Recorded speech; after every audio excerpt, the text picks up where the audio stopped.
Coloured ion क्या होता है बेटा? देखो, यदि हम कलर्ड आयन के बारे में बात करेंगे तो कलर्ड आयन्स या रंगीन आयन कौन से हो सकते हैं? तो रंगीन आयन क्या होते हैं? वो हो सकते हैं जिनमें डी या तो जीरो हो, जो हमारे पास डी कक्षक है वो जीरो हो, एस कक्षक जीरो हो, है ना, और डी कक्षक में 10 हो या एस कक्षक में 2। इन ये जो हमारे पास क्या है, ये वाले कक्षक होंगे, तो इनके कारण क्या होगा, कोई भी एलिमेंट रंगहीन होगा, क्योंकि इनमें क्या नहीं होता बेटा, अनपेयर्ड इलेक्ट्रॉन नहीं होता है। क्या नहीं होगा? अनपेयर इलेक्ट्रॉन नहीं होगा, अयुग्मित इलेक्ट्रॉन नहीं होता है, इसलिए क्या होते हैं, रंगहीन होता है। एक प्रॉपर्टी तो ये ध्यान रखनी है, ठीक है। अब रंग कैसे, मैंने बताया था कॉम्प्लीमेंट्री कलर्स होते हैं, बिबियोर बताया था। बिबियोर में देखेंगे तो ये 7 रंग हैं किसके, जो सूर्य के प्रकाश में पाए जाते हैं, सातों के सातों रंग हैं, और विबग्योर के नाम से हम इसको शॉर्टकट में विबग्योर पढ़ते हैं इसको, है ना। वायलेट हो गया, इंडिगो हो गया, है ना, ब्लू कलर हो गया, ग्रीन हो गया, येलो कलर हो गया, है ना। ये सारे के सारे कलर क्या हैं, ऑरेंज हो गया और रेड हो गया। ये सूर्य के प्रकाश के अंदर होते हैं। जैसे आप लोगों ने इंद्रधनुष देखा होगा, स्कैटर्ड होती लाइट, तो 7 रंगों में ऐसे डिवाइड हो जाता है, अलग अलग कलर्स आते हैं, है ना। तो वो क्या है, वो किसका कारण है, सूर्य के प्रकाश में।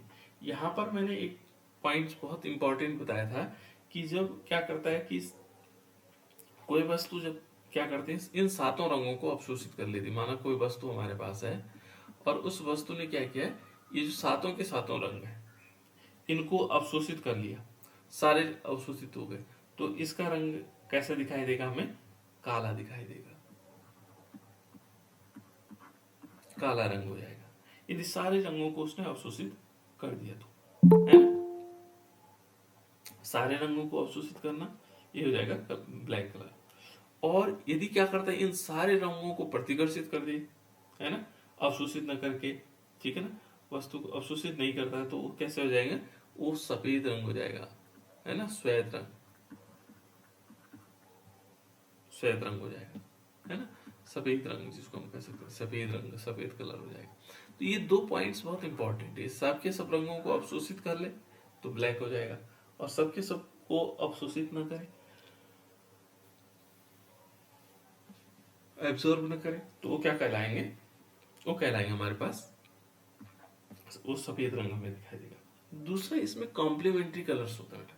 कॉम्प्लीमेंट्री कलर्स का मतलब होता है कि पूरक रंग, कॉम्प्लीमेंट्री कलर, कोई यदि बैंगनी रंग क्या हो रहा है, एब्जॉर्ब हो रहा है ना, इसमें से बैंगनी रंग यदि लेंगे वो एब्जॉर्ब हो रहा है, तो हमें हरा लाल दिखाई दे रहा है। देखो यहाँ पर देखोगे तो बैंगनी रंग है ना, तो वो अवशोषित हो रहा है, तो हमें कैसे हरित लाल दिखाई, पीला दिखाई दे रहा है, सॉरी। ये कलर है, कॉम्प्लीमेंट्री कलर्स है। जैसे नीला रंग, मान लीजिए हमने कहा नीला रंग अवशोषित किया किसी पदार्थ ने, तो हमें पदार्थ कैसे दिखाई देगा, पीला पीला दिखाई देगा। जो रंग अवशोषित होता है वो नहीं दिखाई देता, जो दूसरा वाला कॉम्प्लीमेंट्री होगा उसका कलर वो दिखाई देगा, जैसे पीला दिखाई देगा। ये फिक्स टाइप, ये कलर क्या है, नीला रंग अवशोषित होगा तो पीला दिखाई देगा, ये उसका कॉम्प्लीमेंट्री कलर है, ठीक है ना। यहां तक बात क्लियर हो गई थी। अब ये कलर आते क्यों होंगे, ये रंग क्यों आते होंगे, है ना, इनका कलर कैसे आता होगा ऐसे, तो इन कलर को हम कैसे जानेंगे, इन कलर आते कैसे होंगे। हमें मालूम है कि जो ट्रांजिशन एलिमेंट है, जो क्या है, संक्रमण तत्व है, ये ट्रांजिशन एलिमेंट है। एक तो है हमारे पास संक्रमण तत्व, और इसको हम बोलते हैं ट्रांजिशन एलिमेंट। क्या होता है बेटा, ट्रांजिशन एलिमेंट। हम जितने भी ट्रांजिशन एलिमेंट को पढ़ रहे हैं, अभी तक हमने एक ही प्रॉपर्टीज पढ़ी, और वो प्रॉपर्टीज है डी ब्लॉक एलिमेंट, है ना, और डी कक्षकों के कारण हुआ। सारी चीजें हम डी पर पढ़ रहे हैं, है ना, डी देख रहे हैं। तो पहले हमें देखते हैं कि जो डी ऑर्बिटल है, इन संक्रमण तत्वों का जो संक्रमण तत्व या ट्रांजिशन एलिमेंट है, इनमें हम देखेंगे यहां पर क्या होंगे, जो डी ऑर्बिटल हैं, कितने हैं बेटा डी ऑर्बिटल्स? डी ऑर्बिटल्स कितने होते हैं? इनकी संख्या कितनी? सर 5 होते हैं, है ना। हमारे पास 5 डी ऑर्बिटल होते हैं बेटा। कितने डी ऑर्बिटल्स होते हैं? 5। देखो जो डी ऑर्बिटल है 5 है। कितने हैं? 5। ये 5 नंबर ऑफ डी ऑर्बिटल्स कितने होते हैं? 5 होते हैं। तो उन 5 ऑर्बिटल में देखोगे तो एक, जैसे मान लीजिए एक ये हो गया, दूसरा ये हो गया, तीसरा ये हो गया, चौथा और पांचवा, ये देख लीजिए 1 2 3 4 5। ये 5 हमारे पास क्या है? D orbital. और इन डी ऑर्बिटल्स को देखेंगे तो इन डी ऑर्बिटल्स की क्या होती है बेटा, ऊर्जा जो है समान होती है, क्योंकि एक जैसे है ना, एक ही लाइन में लगे हुए हैं, 1 2 3 4, है ना, 1 2 3 4 5। ये थोड़ा बड़ा हो गया, चलो इसको यहाँ पर मान लेते हैं, ये वाला नहीं है। तो ये 5 ऑर्बिटल हैं और इनकी जो एनर्जी है वो क्या है? समान है। इनकी एनर्जी कैसी है? समान है बताइए, है ना। ये समान एनर्जी के हैं। कैसे? इनकी इक्वल एनर्जी है। अब जब इनकी इक्वल एनर्जी है तो क्या होगा? यहां पर तो स्प्लिटिंग नहीं होनी चाहिए थी। 1 2 3, ये 5 हो गए, है ना। इनकी ऊर्जा क्या होगी? समान होती है डी ऑर्बिटल की। लेकिन इनको क्या बोलते हैं? समभ्रंश ऑर्बिटल कहा जाता है। एक नया नाम है इनका, समभ्रंश कक्षक। समभ्रंश, ये वाला शब्द, समभ्रंश कक्षक, ठीक है। इसको कहा जाता है समभ्रंश कक्षक। और इंग्लिश में इसको कहा जाता है डीजनरेटेड ऑर्बिटल। यहां पर क्या कहेंगे? Degenerated orbital. इसको हम इस टाइप से लिख सकते हैं, डीजनरेटेड, जो जनरेट नहीं हुई अभी। कैसे हैं? वैसे हैं, डीजनरेटेड, ए डीजनरेट ऑर्बिटल।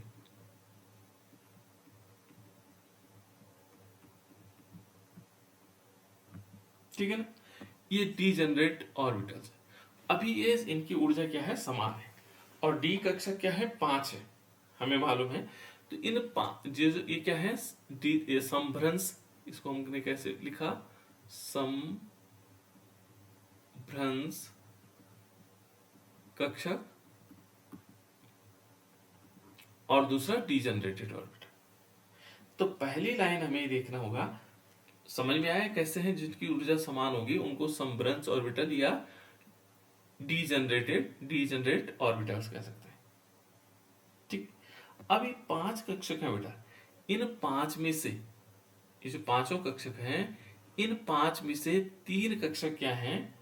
जो 3 कक्षक हमारे पास, 3 ऑर्बिटल है, 3 ऑर्बिटल क्या है? तीनों ऑर्बिटल्स हैं या कक्षक हैं, वो क्या है? उनकी ऊर्जा क्या मानी जाती है? कम मानी जाती है ना। ये इनकी आकृतियां भिन्न होती है। और 3 ऑर्बिटल कौन कौन से हैं? इनमें से प्रथम 3 होंगे, होगा D X Y, D Y Z और डी जेड एक्स। ये देखो, D X Y, D Y Z और डी जेड एक्स, ये 3 ऑर्बिटल क्या है? जिनकी कम ऊर्जा है। इन 5 में से 3 ही, ठीक है। और दूसरा कह रहा है, देखो जो हमारे पास 3 कक्षक हैं, इनकी आकृति, और इनको कहा जाता है, इन 3 ऑर्बिटल्स को कहा जाता है T2Z। क्या कहते हैं? T2Z। ये ध्यान से सुनना मेरी बात। इन जो 5 कक्षक थे, जो डीजनरेटेड ऑर्बिटल्स थे, डीजनरेट ऑर्बिटल्स थे, समभ्रंश कक्षक थे, उनकी ऊर्जाएं समान थी। लेकिन इनमें से 3 जो प्रथम कक्षक है ना, जिनकी ऊर्जा कम मानी जाती है, जब स्प्लिटिंग होता है, अभी बताऊंगा, स्प्लिटिंग आएगा, विपाटन आएगा, ठीक है। तो इसमें क्या हुआ, ये तो हमारे पास अलग ऑर्बिटल है, इनकी आकृतियां थोड़ा अलग है। यदि हम दूसरे को देखेंगे तो ये दो ऑर्बिटल बचे। कितने ऑर्बिटल बचे बेटा?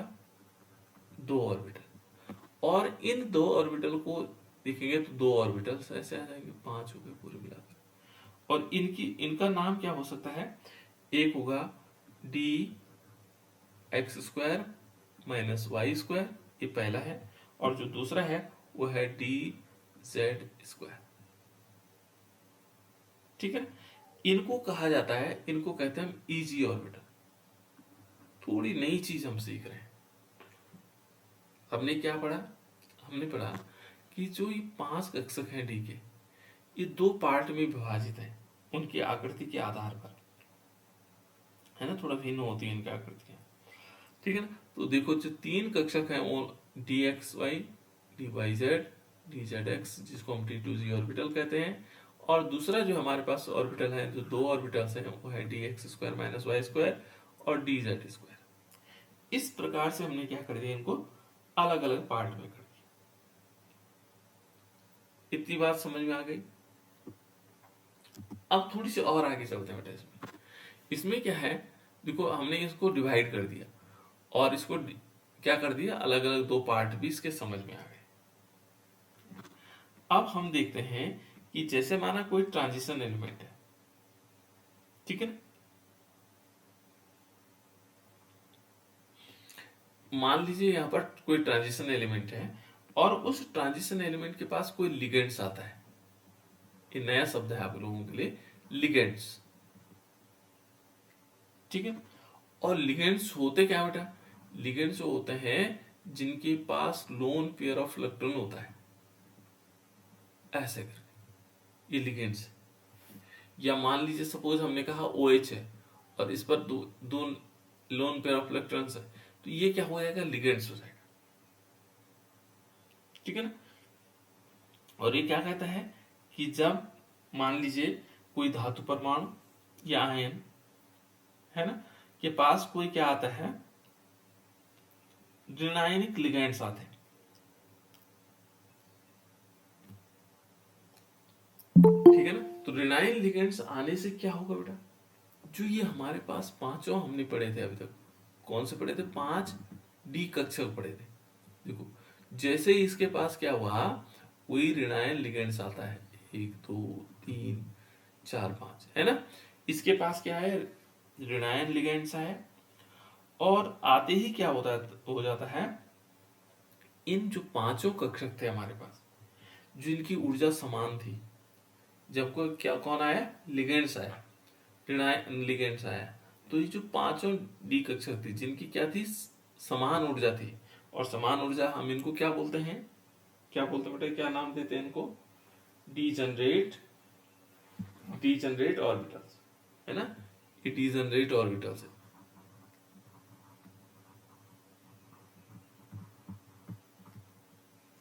क्या है बेटा, ये degenerate orbital.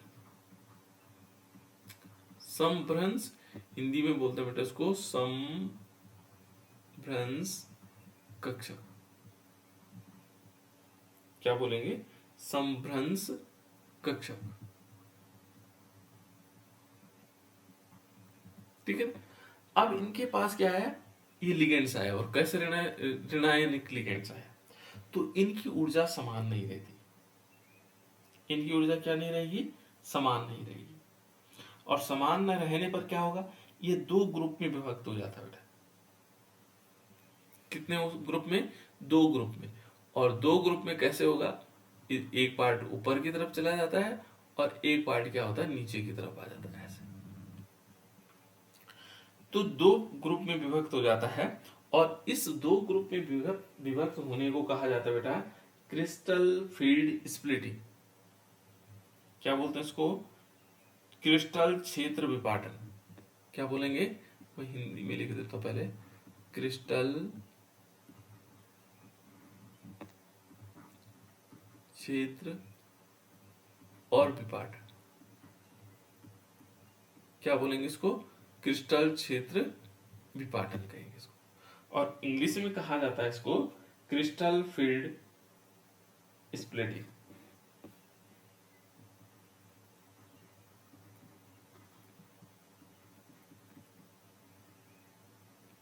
Crystal field splitting, ये ध्यान रखना बेटा, है ना, स्प्लिटिंग होगा, sorry splitting, crystal field splitting. ये क्रिस्टल फील्ड स्प्लिटिंग हुआ, ये जो समान ऊर्जा वाले थे इनके पास कोई लिगेंड्स आया, कैसा ऋणायनिक लिगेंड्स आया, और जैसे नजदीक आया इसके जो समान ऊर्जा वाले दो ऑर्बिटल थे वो क्या हो गए, उनमें क्रिस्टल फील्ड स्प्लिटिंग हुआ और दो समूह में विभक्त हो गए। और इसमें क्या हुआ, दो समूह में विभक्त होने का मतलब एक जो कम ऊर्जा वाले थे, देखो यहां पर कम ऊर्जा वाले तीन ऑर्बिटल थे, एक दो और तीन, वो नीचे की तरफ आ गए। देखो कम नीचे की तरफ तो होगा, यानी कि T2Z नीचे की तरफ आ गया। इनका नाम क्या था, DXY, DYZ, सॉरी DYZ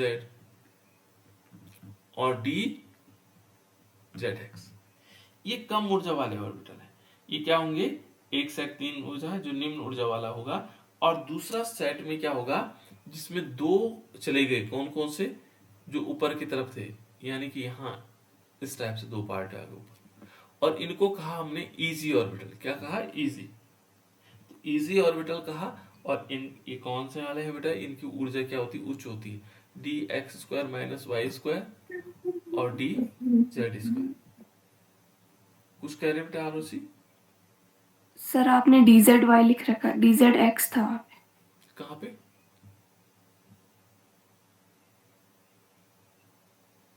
ये वाला, नहीं सर, उसके बगल। अच्छा सॉरी, हाँ DX, ठीक है बेटा, ऐसे यहाँ पर ये देखोगे तो DXY, ये तो सिंपल चीजें हैं बेटा, है ना, हाँ ठीक है, उसने सही बात बताया। देखो XY हो गया, DYZ हो गया, और DZX हो जाएगा, कभी कभी हो जाता है लिखने में, है ना, तो ये ध्यान रखिएगा, ये तीनों ऑर्बिटल है बेटा। तो अब हम क्या करेंगे, देखो ये हमारे पास ये कैसे ऊर्जा वाले हैं, इनकी एनर्जी हाई एनर्जी है, उच्च ऊर्जा है, इनके पास क्या है, उच्च ऊर्जा है, ज्यादा ऊर्जा वाले, जबकि पहले क्या थे, समान थे। लेकिन यहां पर क्या हुआ, क्रिस्टल फील्ड स्प्लिटिंग हुई, और इसको बोलते हैं क्रिस्टल क्षेत्र विपाटन हुआ, जिसमें से दो पार्ट में बन गए, कम ऊर्जा वाले इधर नीचे आ गए तीन, और दो उच्च ऊर्जा वाले ऊपर चले गए, यानी कि कम ऊर्जा, यहाँ पर हम कम ऊर्जा। तो इस प्रकार से विपाटन हो गया, क्या हो गया, डिजनरेट हुआ, और टू ऑर्बिटल्स हमारे पास बने, टू सेट बने, है ना। अब देखो ये दोनों क्या है, ये सब के सब डी ऑर्बिटल है। अभी जिस डी ऑर्बिटल को हम कह रहे हैं, ये होता है, इस प्रोसेस को कहा जाता है बेटा क्रिस्टल फील्ड थ्योरी। ये इसके कलर को समझाने के लिए अभी हम क्या समझना चाह रहे हैं, उनमें कलर कैसे आया होगा। तो ये क्या हो गया, दो पार्ट में बढ़ गया, ये इसको बोलते हैं बेटा क्रिस्टल फील्ड थ्योरी। क्या बोलते हैं इसको, क्रिस्टल फील्ड थ्योरी। इसको हम लास्ट चैप्टर में भी पढ़ेंगे, पढ़ना यही है, ज्यादा कुछ अंतर नहीं है, ठीक है। तो इस प्रकार से हमने दो सेट में इसको बना दिया। अब क्या हुआ, देखो बेटा, यहां पर यदि हम देखेंगे कि जो डी ब्लॉक एलिमेंट थे, इतनी बात तो समझ में आ गई। तो यहां देखो D block element, D block element भी किसे कहते हैं, जो डी ब्लॉक एलिमेंट होता है वो कौन से तत्व होते हैं। यहां पर यदि हम देखेंगे तो यहां पर होता है N-1 डी ऑर्बिटल होते हैं, N-1 डी ऑर्बिटल होते हैं, ये हमें पता है ना। इनमें क्या होता है कि जो संक्रमण तत्व हैं, संक्रमण तत्व में जो ट्रांजिशन एलिमेंट में है, वो डी ऑर्बिटल पूर्ण भरे हुए नहीं रहते। इनमें क्या नहीं रहता, कोई भी जो है पूरा भरा हुआ नहीं रहता है, जो संक्रमण तत्व होते हैं, है ना। अब N-1 डी ऑर्बिटल, ये जो N-1 है ना बेटा, 1 - 1 डी ऑर्बिटल है, इसमें क्या हुआ, यदि हम इसको देखें, इसका जो एक इलेक्ट्रॉन है, यदि इसने मान लीजिए किसी सूर्य का प्रकाश इस पर पड़ता है, ये किसी कारणवश है, जो डी कक्षक है, ये निम्न ऊर्जा वाले हैं, इनमें क्या हुआ, एक इलेक्ट्रॉन आ जाए तो ये कहां चले जाते हैं, उच्च ऊर्जा में चले जाते हैं। ठीक है ना। और इनमें अंतर क्या होता है, इनकी ऊर्जा में अंतर बहुत अधिक होता है ना। और इनका ऊर्जा का अंतर क्या होता है, बहुत कम होता है। और इसके कारण क्या हो जाता है, जब वो इलेक्ट्रॉन क्या करेगा, ऊर्जा ग्रहण करेगा, तो उससे क्या होगा, उससे इसमें स्प्लिटिंग से वो ऊपर की तरफ चले जाएगा, और उसके कारण क्या हो जाएगा, उसमें एक रंग दिखाई देने लगेगा, है ना। तो इसको हम आगे ऐसे समझ सकते हैं कि जब कोई संक्रमण धातु हमारे पास क्या है, कोई संक्रमण ट्रांजिशन एलिमेंट्स है ना, मेटल है, धातु होगा या आयन होगा। मान लीजिए हमारे पास क्या है, संक्रमण, कोई धातु है या आयन है, मान लीजिए इनमें से कोई चीज हो सकता है, ये धातु हो सकता है, आयन हो सकता है, ठीक है ना। और इनमें क्या होगा, इन पर मान लीजिए श्वेत प्रकाश गिरा। श्वेत प्रकाश का मतलब सूर्य का प्रकाश। कौन सा प्रकाश बेटा, सूर्य का प्रकाश, श्वेत प्रकाश गिरा, ठीक है ना। तो उसमें क्या होगा, उस प्रकाश में क्या होगा, बहुत सारे रंग होंगे। कितने रंग होते हैं इसमें, कितने रंग होते हैं बेटा, सूर्य के प्रकाश में कितने रंग होते हैं। सर 7। 7 रंग होते हैं, ये तो नॉर्मल बात है बेटा, है ना। सूर्य के प्रकाश में कितने रंग होते हैं, 7 रंग होते हैं। और उन 7 रंगों में से, ठीक है ना, उस प्रकाश में से क्या होगा, एक निश्चित रंग की जो प्रकाश ऊर्जा होगा का अवशोषण होगा। निश्चित हो सकता है, हमने कहा नीला रंग अवशोषित, मान लीजिए हमने कहा नीला रंग अवशोषित हुआ। मान लीजिए यहाँ धातु और आयन पर क्या हुआ, सूर्य का प्रकाश पड़ा और हमने कहा कि नीला रंग अवशोषित हुआ। कौन सा रंग हुआ बेटा, नीला रंग अवशोषित हो गया। इन 7 रंगों में से केवल नीला रंग अवशोषित हुआ, ये मान रहे हम केवल, है ना। ये संक्रमण धातु आयन था और इस पर सूर्य का प्रकाश पड़ा। उस सूर्य के प्रकाश में से एक निश्चित रंग, कोई भी निश्चित हो सकता है ना, हमने मान लिया कि नीला है, पीला भी हो सकता है, हरा भी हो सकता है, कोई भी रंग हो सकता है ना। एक रंग अवशोषित हुआ और उस रंग के अवशोषण से क्या हुआ बेटा, जैसे उसने अवशोषित किया, एक या अधिक, यहां पर क्या होगा, जैसे उसने अवशोषित किया इस धातु आयन ने, इसमें क्या हुआ कि जो यहां पर इलेक्ट्रॉन थे, किसमें, इस संक्रमण तत्व में जो यहां पर इलेक्ट्रॉन थे, इनमें क्या हुआ, इनमें एक उत्तेजना आई, एक्साइटेशन आया, है ना। और वो एक्साइटेशन से क्या हुआ, जो ऊर्जा उसने क्या किया, वो निम्न ऊर्जा से इलेक्ट्रॉन कहां चले गए, उच्च ऊर्जा में चले गया, ठीक है। और निम्न ऊर्जा से कहां चले गए, उच्च ऊर्जा में चले गया। और इससे क्या हुआ, ये ऊर्जा जो है, निम्न ऊर्जा से उच्च ऊर्जा में चला जाएगा, तो इस प्रकार क्या हुआ, उसने क्या कर दिया, एक रंग ने जो एनर्जी ली, वो क्या होगा, दूसरे अपने पूरक चिन्ह को दिखाई देगा। यानी कि नीले का जो पूरक है वो पीला है, तो वो हमें क्या दिखाई देने लगेगा, पीला रंग दिखाई देने लगेगा, उस ऊर्जा के कारण, जो ऊर्जा उसने अवशोषित किया, ठीक है ना। इसके कारण वो रंग दिखाई दिया। अब इसको एक लाइन में हम कह सकते हैं, लास्ट एक लाइन में कह सकते हैं कि किसी, मान लीजिए हमारे पास कोई संक्रमण तत्व है, ट्रांजिशन संक्रमण क्या है बेटा, जो संक्रमण धातु, धातु परमाणु कह सकते हैं, या आयन है। मान लीजिए हमारे पास ये है, धातु परमाणु या आयन है, ठीक है ना।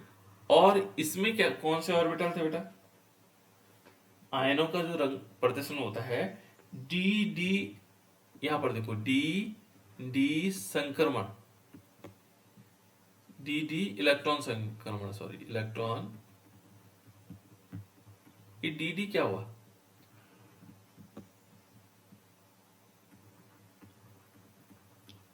क्या हुआ बेटा, ये डी डी,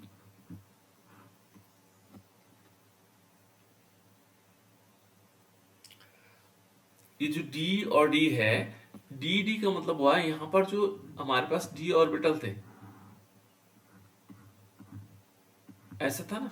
और मैंने कहा कि एक उच्च ऊर्जा वाले हैं और एक निम्न ऊर्जा वाले हैं। ठीक है ना। यहां देखो ये भी डी ऑर्बिटल है सारे, और यहां से जब इलेक्ट्रॉन लिया तो ये भी क्या बना, डी ऑर्बिटल। ये भी तो डी ऑर्बिटल है, निम्न ऊर्जा से उच्च ऊर्जा में चले गया, इसका मतलब डी ऑर्बिटल से डी ऑर्बिटल में गया, इसलिए इनको डी डी कहा जाता है ना। धातु परमाणु और आयन, ठीक है ना, किसी संक्रमण धातु परमाणु या आयन में रंग प्रदर्शन, जो रंग का प्रदर्शन होगा डी डी इलेक्ट्रॉन के संक्रमण के कारण होता है। किसके कारण होता है, डी डी संक्रमण, ये डी ऑर्बिटल में जाने का है ना, जिसे डी डी संक्रमण भी कहा जाता है। तो यहां से क्या हुआ कि जो डी ऑर्बिटल था उससे एक उसने ऊर्जा ली और गया कहां, और डी ऑर्बिटल में तो गया, कम ऊर्जा से अधिक ऊर्जा में गया, बस इतना अंतर था उसमें। लेकिन किसमें था, डी से। तो किसके कारण होता बेटा, ये देखो जो रंग आते हैं इसमें संक्रमण तत्वों में, ये जो डी कक्षक हैं इनमें क्या होता है, संक्रमण होता है, वो ऊर्जा ग्रहण करते हैं, फिर वो भी डी ऑर्बिटल में जाता है, जो नया इलेक्ट्रॉन जाता है, और उसी के कारण रंग आते हैं। ठीक है ना। ये उन्होंने क्रिस्टल फील्ड थ्योरी के अनुसार समझाया। किसके अनुसार समझाया, ये था हमारे पास जो अभी हम पढ़ रहे थे, ये था क्रिस्टल फील्ड थ्योरी, क्रिस्टल क्षेत्र विपाटन, है ना, क्रिस्टल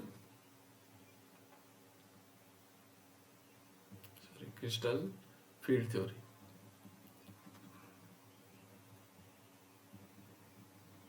ठीक है ना बेटा, क्रिस्टल फील्ड सिद्धांत, क्रिस्टल क्षेत्र सिद्धांत, और उसमें इस प्रकार से हमारे पास रंग आते हैं।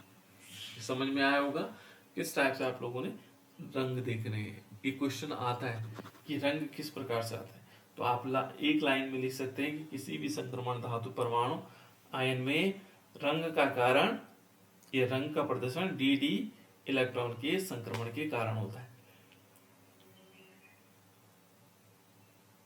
और यदि डिटेल में पूछा हुआ है, 3 नंबर में पूछा हुआ है, तो तब आप पूरी थ्योरी लिख सकते हैं, ऐसे 3 नंबर का क्वेश्चन नहीं पूछा जाता। उसके बाद आता बेटा इसमें इंटरस्टिशियल कंपाउंड, अंतराकाशी यौगिक। अंतराकाशी यौगिक क्या होता है कि जैसे आप लोगों ने देखा होगा कि जो संक्रमण धातुओं के क्रिस्टल है, जो हमारे पास क्या है, ट्रांजिशन मेटल है बेटा। ठीक है ना, कौन है, ट्रांजिशन मेटल है। ठीक है ना, जो ट्रांजिशन मेटल है, इनके जो क्रिस्टल होते हैं, क्या होते हैं, इनके जो क्रिस्टल होते हैं, इन क्रिस्टलों में क्या होता है,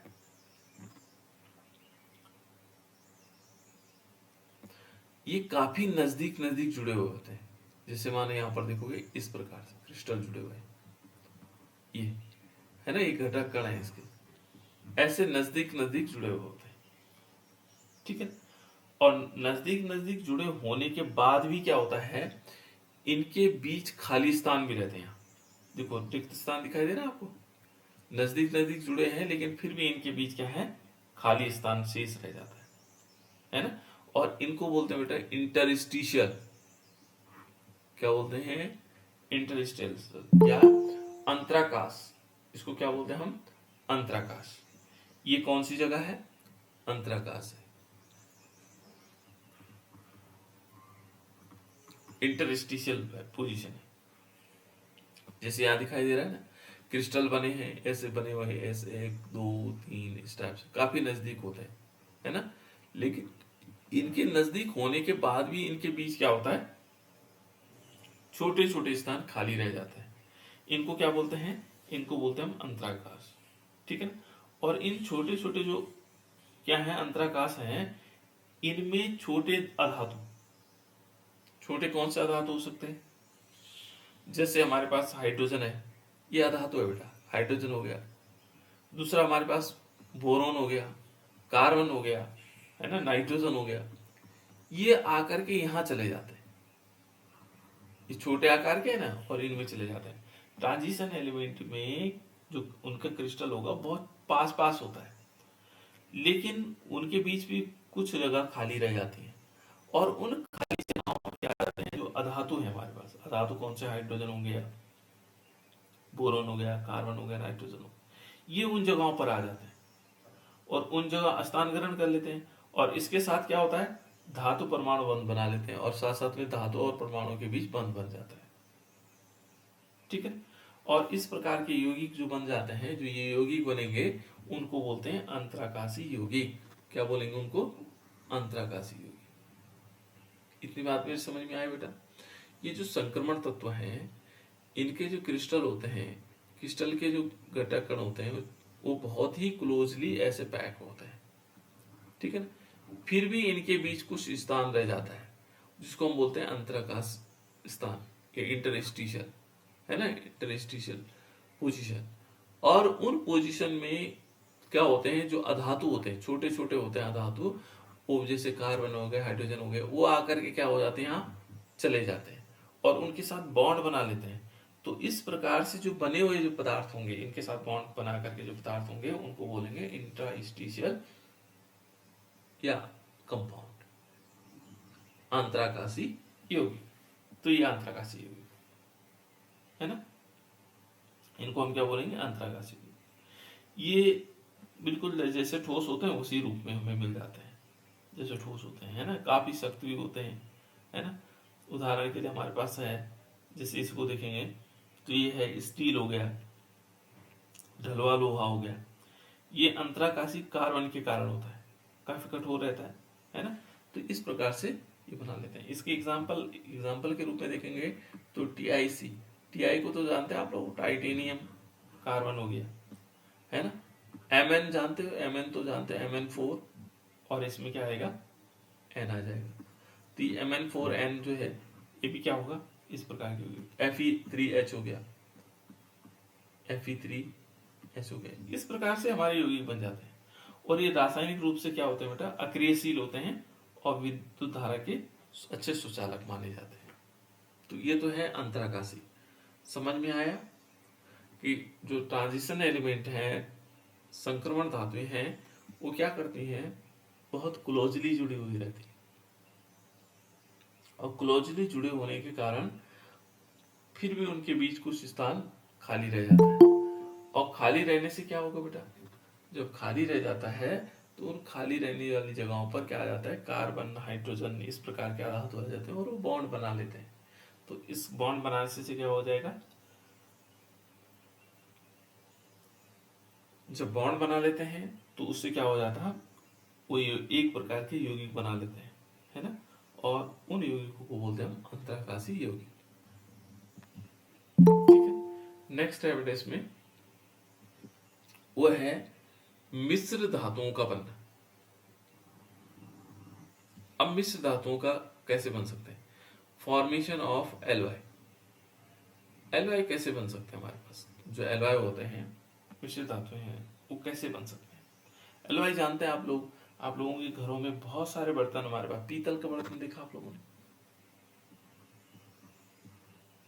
पीतल देखा बेटा, पीतल के बर्तन देखे होंगे आप लोगों ने। पीतल में पुराने जमाने में बहुत सारे पीतल के बर्तन हुआ करते थे, है ना। अभी भी बहुत सारे बर्तन है हमारे पास पीतल के, है ना। तो ये भी क्या है, एक प्रकार का एलवाई है। क्या है, एलवाई। दूसरा यदि और देखोगे, एक तो पीतल हो गया जिसको हम ब्रास बोलते हैं, क्या बोलते हैं उसको, ब्रास। पीतल को हम क्या बोलते हैं, अंग्रेजी में बोलते हैं ब्रास। और ये बना होता है, किस चीज का बना होता है बेटा, कॉपर और जिंक का। ये याद रखने आपको, है ना।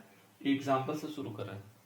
तो यहाँ पर क्या है कि संक्रमण धातु में मिश्र धातु बनाने का गुण होता है। मिश्र धातु का मतलब हो गया यहाँ पर क्या होगा, इनके पास एक गुण होता है जो मिश्र धातु बनाने की स्ट्रेंथ रहती है इनमें, है ना। तो इनको बोलते हैं एलवाईआरएस, हाई मेल्टिंग पॉइंट और टू हाईली टेंसिल स्ट्रेंथ है ना, जुड़ने की प्रवृत्तियां होती हैं। ठीक है, ये इस प्रकार से जुड़ करके नए ये बना लेता है। ये हमारे पास ट्रांजिशन एलिमेंट है। ये कैसे होते हैं बेटा, जो मिश्र धातुएं होती है काफी कठोर होती हैं, इनका गलनांक भी क्या होता है, काफी होता है ना। और ये संचारण के प्रति क्या होती है, प्रतिरोधक होती है। यानी कि हमने इस एलवाई, ये पीतल के बर्तन देखे होंगे, बहुत पुराने होंगे तो खराब नहीं होता है, उनमें संक्षारण नहीं होता, कोरिजन नहीं होता है, वो ठीक ठाक बने रहते हैं। तो इसलिए ये पीतल। और उदाहरण है इसके, एक तो हमने पीतल बता दिया। स्टेनलेस स्टील दूसरा है बेटा इसमें, स्टेनलेस स्टील। बहुत सुनते होंगे आप लोग कि स्टेनलेस स्टील होता है कोई। क्या होता है स्टेनलेस स्टील? कौन सा होता है स्टेनलेस स्टील? सुना बेटा आप लोगों ने? ये किन चीजों से बनता होगा स्टेनलेस स्टील? जैसे दाढ़ी बनाने की ब्लेड, उसमें लिखा रहता है स्टेनलेस स्टील, है ना। बहुत सारी जगहों पर आपको चाकू लिखा रहता है स्टेनलेस स्टील, बहुत सारी जगहों पर। तो ये किस चीज से बनता होगा? ये बनता बेटा, ध्यान रखना, एक तो होता है एफई। एफई क्या होता है? आयरन। आयरन, जिसको हम लोहा कहते हैं बेटा, है ना। क्रोमियम हो गया, और तीसरा इसमें निकेल। ये तीन चीजों से मिलकर के बना जाता है स्टेनलेस स्टील। किससे बना जाता है? आयरन हो गया, कॉपर, क्रोमियम हो गया और निकेल हो गया। इन तीनों से मिलकर के बनता है स्टेनलेस स्टील। उसके बाद एक और होता है क्रोमा स्टील। अलग अलग प्रकार के स्टील होते हैं, ठीक है ना। Chroma steel. अभी क्रोमा स्टील क्या होता होगा? तो ये देखेंगे, ये आयरन और क्रोमियम से, इन दोनों से मिलकर के बनता है, तो इसको बोलते हैं क्रोमा स्टील। और तीसरा होता है टंगस्टन स्टील। तीसरा क्या होता है बेटा? Tungsten steel.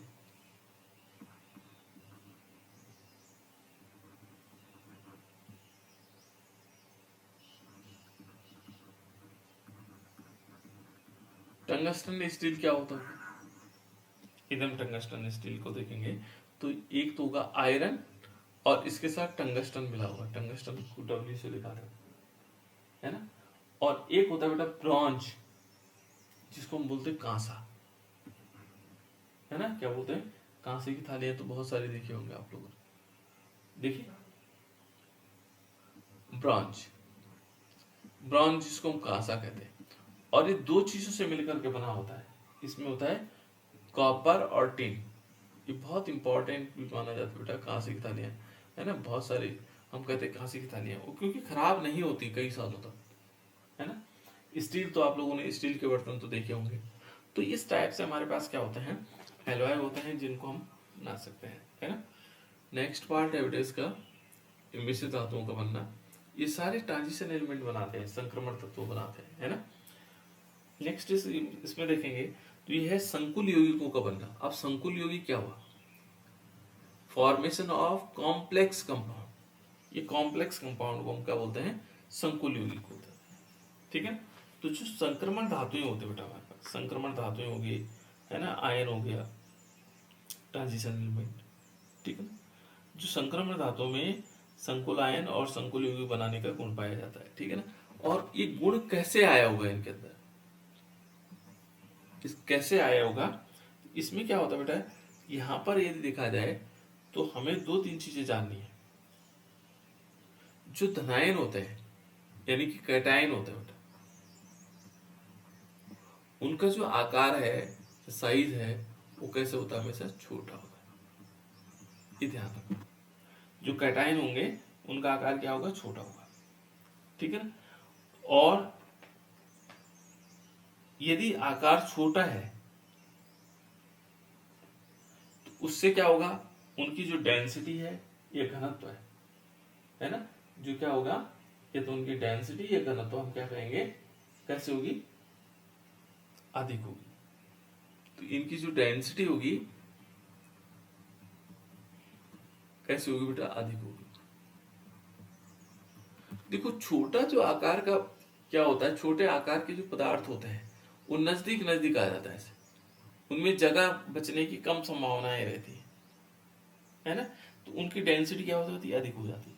तो ये कहता है कि जितने भी हमारे पास संक्रमण तत्व हैं, उनके जो कैटायन है उनका आकार कैसे होगा? छोटा होगा। उनका आकार कैसे होगा? छोटा होगा। और उनकी डेंसिटी क्या होगी? अधिक होगी। इसलिए क्या होगा कि n-1 जो d ऑर्बिटल हमारे पास है, और साथ साथ में का दूसरा कौन होता है इसमें संक्रमण तत्व में जो इंपॉर्टेंट होता है NS होता है। वो तीसरा इसमें NP जो कक्षक होंगे हमारे पास, ऑर्बिटल होंगे, तीन कक्षक कौन से, N-1D, NS, NP, जिनकी ऊर्जा क्या होगी, लगभग समान होती है, ठीक है। और इनके मध्य क्या नहीं होता है, संकरण हो जाता है, ठीक है ना। इनके मध्य क्या होता है, यदि देखोगे तो ये ND 3D हो गया 4S, इनके मध्य क्या हो जाता है, आपस में संक्रमण हो जाता है, संकरण होता है, हाइब्रिडाइजेशन हो जाता है, ठीक है ना। क्योंकि ऊर्जा लगभग क्या होती है, समान होती है इनकी ऊर्जा, और समान होने से, ऊर्जा समान होने से क्या होगा, ये नजदीक नजदीक भी हैं, समान तो नहीं कह सकते हैं, लगभग कहते हैं ना, लगभग समान होगी। तो उससे क्या हुआ, लगभग समान होने से, यहाँ पर मैं लिख लेता हूँ लगभग, नहीं तो गड़बड़ हो जाएगा, लगभग समान ऊर्जा होती है ना, लगभग है बेटा, लेकिन लगभग अप्रोक्सीमेट 40 होगा या 45 होगा, तो ऐसा करके हम मान लेते हैं ना, लगभग इतना होगा। तो ये इनकी लगभग क्या होगी, ऊर्जा समान होती है, और समान होने से क्या होगा, इनके बीच क्या होने हो जाता है, इनके बीच हाइब्रिडाइजेशन हो जाता है। क्या हो सकता है, हाइब्रिडाइजेशन, जिसको हम क्या बोलते हैं, संकरण बोलते हैं। क्या हो जाता है, संकरण हो जाता है। और जब संकरण हो जाता है बेटा इनमें, तो उससे क्या होगा, जैसे इनमें संकरण होगा तो ये, इनमें जो क्या होगा, संकरण होगा तो ये परिवर्ती ऑक्सीकरण संख्याएं दिखाते है ना। पर ये क्या करते हैं, परिवर्तनशील ऑक्सीकरण अवस्था प्रदर्शित करते हैं, और जिसके कारण क्या होगा, यदि इन्होंने ऑक्सीकरण संख्या परिवर्तित दिखा दी, तो आसानी जो से क्या होगा, जो हमारे पास लिगेंड्स होते हैं वो इनको क्या करते हैं, लिगेंड्स का काम होता है बेटा इलेक्ट्रॉन युग्म को देना, ये इलेक्ट्रॉन युग्म इनके दे देंगे या इनके प्रति आकर्षित होंगे, और आकर्षित होने से क्या होगा, ये उनके साथ क्या बना देंगे, बॉन्ड बना देंगे, और कौन सा बॉन्ड बनेगा, उपसहसहयोगी बॉन्ड बनेगा, और उसी यौगिक को कहते हैं हम, कौन सा यौगिक कहा जाता है, संकुल यौगिक। एक उदाहरण के तहत समझते हैं इसको, है ना। देखो यहां पर हम लेते हैं एक एलिमेंट को, ध्यान से देखना बेटा इसको समझने के लिए, क्योंकि आगे भी काम आएगा। मान लीजिए हमारे पास K4 है, Fe और Cn की होल 6 ले ली, ये पूरा अपने आप में क्या है, एक कॉम्प्लेक्स कंपाउंड है, कॉम्प्लेक्स कंपाउंड। इनमें ये बताओ बेटा ट्रांजिशन एलिमेंट कौन सा है, संक्रमण तत्व कौन सा है इस पूरे में, ये बताओ,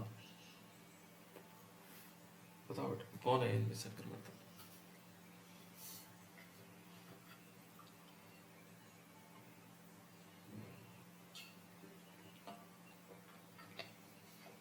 आप पहचान नहीं पा रहे हो संक्रमण तत्व कौन है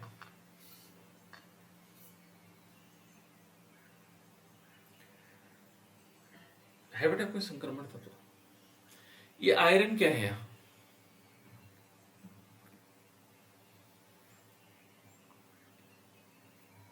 ट्रांजिशन एलिमेंट यही तो है, देखो ना इस थर्ड सीरीज का तत्व तो है। तो हमने केवल अभी हम क्या पढ़ रहे हैं, संक्रमण तत्वों के सामान्य गुण पढ़ रहे हैं, और ये संक्रमण तत्व क्या करते हैं, संकुल यौगिक बनाते हैं। तो संक्रमण तत्व तो केवल ये है, तो संक्रमण पर आयरन है बेटा, लेकिन इस आयरन में पहले हमें देखेंगे कि इसकी ऑक्सीकरण अवस्था क्या है। तो ऑक्सीकरण अवस्था देखेंगे तो ये क्या होगा, ऑक्सीडेशन स्टेट निकालेंगे तो इसको x मान लेते हैं, इसका -1 कर लेते हैं, इंटू 6 हो जाएगा, प्लस क्या हो जाएगा, यहाँ +1 हो जाएगा, इंटू 4 हो जाएगा, है ना। ऐसे करके तो निकालते हैं, इक्वल टू 0 निकाल देते हैं, तो +4 plus X -6 is equal to 0। तो यहाँ पर देखो ये प्लस के 4 है, -6 6 है, तो x -2 इज इक्वल टू 0, तो x इज इक्वल टू कितना आ जाएगा, +2। यानी कि इसमें क्या है, 2 प्लस चार्ज है, ये इसकी ऑक्सीकरण अवस्था है। जब ये +2 चार्ज है बेटा, देखो कैसे कैसे बना रहा है, मैं पूरे स्ट्रक्चर बता रहा हूँ, है ना, एग्जाम्पल के तौर। तो Fe पर यदि हम देखेंगे तो Fe का एटॉमिक नंबर कितना होता है बेटा, इसका एटॉमिक नंबर कितना होता है, सर 26। 26 है ना। तो 26 का पहले हम इलेक्ट्रॉनिक कॉन्फ़िगरेशन देखते थे, 1s2 2s2 2p6 3s2 3p6 and 4s2 3d कितने होंगे, 6 हो जाएंगे। ठीक है ना, इस प्रकार से आएगा बेटा। देखो हमारे पास ये बन गया, देखो ये कितने हैं, 10 20 और 26 हो गए। लेकिन हमारे पास तो Fe2 पॉजिटिव है, इस वाले में जो है यहाँ पर है Fe, ये तो 2 पॉजिटिव वाला है। इससे पता लगाया ना हमने कितने पॉजिटिव है इसमें, ऑक्सीडेशन नंबर निकाल के। तो Fe पे 2 पॉजिटिव चार्ज लगाएंगे तो कहां से इलेक्ट्रॉन निकल जाएंगे, बताओ बेटा कहां से निकलेंगे। 3s2 सर एच से। हाँ हाँ 4s से, है ना, 4s से 0 हो जाएंगे और 3d 6 हो जाएंगे, ऐसा बन गया।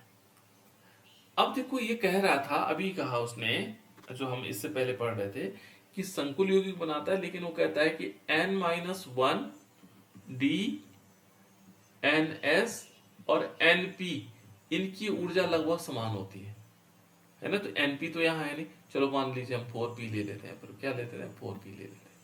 तो देखो बेटा n-1 d ये है, ns कौन हो गया ये, और np कौन हो गया ये, है ना। तो अब इनको देखते हैं, इनको ले लेते हैं। तो हम क्या करते हैं, 3d ले लेते हैं, 6 4s, अब ऐसे ले लेते हैं, 4s 0 है और 4p भी 0 है। अब देखो बेटा यहां पर हमने क्या लिया, d ऑर्बिटल लिया। d ऑर्बिटल में कितने इलेक्ट्रॉन है, d के कक्षक 5 होते हैं, हमने 5 पहले कक्षक बना लिए। इसमें 6 इलेक्ट्रॉन है, 1 2 3 4 5, और छठा यहाँ है ना। s ऑर्बिटल भी पूरा खाली है, p ऑर्बिटल भी खाली है, p के पास 3 कक्षक होते हैं, है ना। ये इसकी ग्राउंड स्टेट है।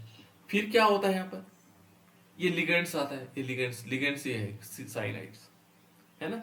ये लिगेंड्स आता है, ये कितने लिगेंड्स है, 6। तो 6 क्या हमारे पास 6 खाली जगह है, नहीं है, 1 2 3 4 5 6 हो सकती है। इन दोनों को इधर शिफ्ट कर देते, इन दोनों को क्या कर देते इधर, क्योंकि इस परवल लिगेंड्स होता बेटा, कैसा लिगेंड्स होता, परवल लिगेंड्स। तो ये क्या करता है, इनको धक्का देता है, कौन से, इन वाले को, और इनको कहता है आप पेयरिंग मत करो जगह। देखो 1 2 3 4 5, वो कहता है कि तुम ऐसे रहो, पेयर में रहो ऐसे। अब इसने जगह खाली कर दी, ये खाली हो गई, है ना। और इनका फिर क्या हुआ, संकरण हुआ। इसलिए क्या हो सकते हैं, क्योंकि इनकी ऊर्जा लगभग समान है, इसलिए इनके बीच संकरण होगा। और संकरण होने से क्या हुआ बेटा, देखो ये 6 जगह खाली हो गया। देखो 1 2 3 4 5 6, अब इस 6 की 6 जगहों पर कौन आएगा, साइनाइड। ये अपने इलेक्ट्रॉनों को यहाँ दे देगा, देखो साइनाइड यहाँ आ गया, ये Cn यहाँ आ गया, इसने Cn ने यहाँ electron, lone pair of electron यहाँ दे दिया, ये साइनाइड फिर यहाँ आ गया, ऐसे करके ऐसे करके, है ना। प्रत्येक जगह साइनाइड है, Cn Cn 6 जगह बना दी इसने इसके लिए, और इस प्रकार से इसने क्या बना दिया, संकुल यौगिक बना दिया, ये बन गया संकुल यौगिक, ये ट्रांजिशन है। अब वो ये K4 कहाँ जाएंगे, इस पर आएगा 2 पॉजिटिव चार्ज, कितना आएगा, पॉजिटिव चार्ज आएंगे, क्योंकि इसमें 2 पॉजिटिव चार्ज तो ही, ठीक है ना। इसलिए क्या होगा, सॉरी 4 पॉजिटिव आएंगे बेटे इसमें, नहीं 4 नेगेटिव आएंगे इसमें, है ना, क्योंकि 6 साइनाइड है ना, 2 तो न्यूट्रलाइज हो जाएंगे, 2 तो इन्होंने न्यूट्रलाइज, अब 4 नेगेटिव चार्ज है इसमें। तो यहाँ पर क्या आएगा, 4K पॉजिटिव ऐसे बाहर से जुड़ेगा, है ना। नेगेटिव चार्ज ये है ना, साइनाइड 6 होते हैं, नेगेटिव चार्ज 2 तो इसने पॉजिटिव नहीं खत्म कर दिए, इसके 2 पॉजिटिव ने खत्म कर दिया, अब 4 बचे थे, 4 पॉजिटिव के लिए 4K ढूंढने जरूरी है। तो इस प्रकार से क्या करते हैं, इनके बीच संकरण होता है। देखो Sn-1d के बीच, Ns के बीच और Np के बीच, इनकी ऊर्जाएं लगभग समान होती हैं, और इस प्रकार से क्या बना देते हैं, संकुल यौगिक बना देते हैं। ये इलेक्ट्रॉन को ग्रहण करता है और आकर्षित कर देता है, और ये कैसे बन जाते हैं, संकुल यौगिक बना लेता है। संकुल यौगिक का मतलब कॉम्प्लेक्स कंपाउंड बन जाता है, ठीक है ना। और भी कॉम्प्लेक्स कंपाउंड है बेटा इसके, जैसे देखोगे CO, यहाँ पर कौन है, CONH3 का O6। ये देखो इसमें कौन सा है बेटा, ट्रांजिशन एलिमेंट, और Cl3 होता है इसमें। इसमें ट्रांजिशन एलिमेंट कौन सा है, संक्रमण तत्व कौन सा है, देखो ना कोबाल्ट है। कोबाल्ट। हाँ ये सारे हम पढ़ चुके हैं बेटा, इनमें तो कंफ्यूजन होना ही नहीं चाहिए। तो इस प्रकार से हम क्या कर सकते हैं, संकुल यौगिक बना सकते हैं। अब इसके अंदर कुछ और गुण भी होते हैं बेटा, जैसे उत्प्रेरकीय गुण होते हैं। जितने भी हमारे पास जो ट्रांजिशन एलिमेंट है, ये क्या करते हैं, एक उत्प्रेरक का काम भी करते हैं। इनको डालो तो अभिक्रिया तेज हो जाती है। इनको जैसे माना टाइटेनियम है, निकिल है, निकिल तो आप लोगों ने देखा होगा, निकिल तो बहुत बार उपयोग होता है ना। तो ये क्या करते हैं, जैसे हमारे पास वनस्पति घी है ना, जो वनस्पति तेल होता है उससे हम क्या बना सकते हैं, वनस्पति घी बना सकते हैं। निकिल की प्रेजेंस में हाइड्रोजन गैस निकलती है और उससे क्या हो जाता है, ये क्रियाशीलता बढ़ जाती है और वो क्या बना देते हैं, क्या बन जाते हैं, कैटालिटिक प्रॉपर्टीज होती हैं, है ना। वो कैटालिस्ट से उसको वनस्पति घी में परिवर्तित कर देता है ना। हैबर विधि द्वारा अमोनिया बनता है, उसमें भी क्या सही कैटालिस्ट का उपयोग होता है। तो इस प्रकार से ये जो ट्रांजिशन एलिमेंट है वो एक प्रकार से क्या करते हैं, उत्प्रेरकीय गुण भी उनमें होता है ना। एक दो उदाहरण दे देना, जैसे माना मैंने कहा भी कि वनस्पति तेलों को वनस्पति घी में परिवर्तित किया जाता है, ठीक है ना। दूसरा हमारे पास अमोनिया बनाने में भी क्या किया जाता है, इसका प्रयोग किया जाता है उत्प्रेरक, ठीक है। तो ये दो तीन ये है। उसके बाद है बेटा जो लास्ट पॉइंट है इसका, जो विशेषताओं का है, ये है नॉन स्टीशियोकेमेट्रिक यौगिक, ठीक है ना, नॉन स्टीशियोमेट्रिक कंपाउंड। तो नॉन स्टीशियोमेट्रिक कंपाउंड जो होते हैं ये क्या होते हैं, कुछ जो हमारे पास संक्रमण तत्व है उनका अनिश्चित आकार होता है बेटा, और अनिश्चित अनुपात में क्या होते हैं, जुड़े हुए रहते हैं, ठीक है। ये सिक्स जो छठा वर्ग है हमारे पास, सिक्स वर्ग के तत्व हैं, ठीक है ना, सिक्स वर्ग एलिमेंट है ना। ऑक्सीजन हो गया, सल्फर हो गया, सिलेनियम हो गया, टेलोरियम हो गया, ये यौगिक है ना, के साथ जो है ये यौगिक क्या बनाते हैं, नॉन स्टीशियोमेट्रिक कंपाउंड बनाते हैं। इनका अनुपात भी निश्चित नहीं होता, ये वर्ग के तत्व के साथ यौगिक बनाते हैं। तो यहाँ पर जो हमारे पास संक्रमण तत्व हैं इनके साथ मिला करके जो हमारे पास ट्रांजिशन एलिमेंट है वो इनके साथ मिलकर के क्या बना लेते हैं, नॉन स्टीशियोमेट्रिक कंपाउंड बना देते हैं, ठीक है। और ये थोड़ा सा क्या होते हैं, कम क्रियाशीलता होती है इनमें, ठीक है, और इनमें परिवर्तित संयोजकताएं दिखाते हैं, ठीक है ना। दोष की वजह से ये इस प्रकार से बन जाते हैं। तो इनकी कमी है, जैसे यदि देखोगे तो जैसे एक एग्जांपल है Fe 0.94 और O क्या होगा, ऑक्सीजन। देखो इस प्रकार से इनका अनुपात निश्चित अनुपात नहीं होता, ठीक है ना। एक और भी बन सकता है जैसे Fe और ये होगा 0.84 है, और ऑक्सीजन, देखो इनका अनुपात जो है अलग सा अनुपात है। और इस प्रकार के जो यौगिक होते हैं वो क्या कहलाते हैं, नॉन स्टीशियोमेट्रिक कंपाउंड कहलाते हैं। तो उनको हम इस टाइप से कहते हैं। तो ये हुआ बेटा हमारा कंप्लीट इस वाले पार्ट का, है ना। इसके बाद हम नेक्स्ट पार्ट जो है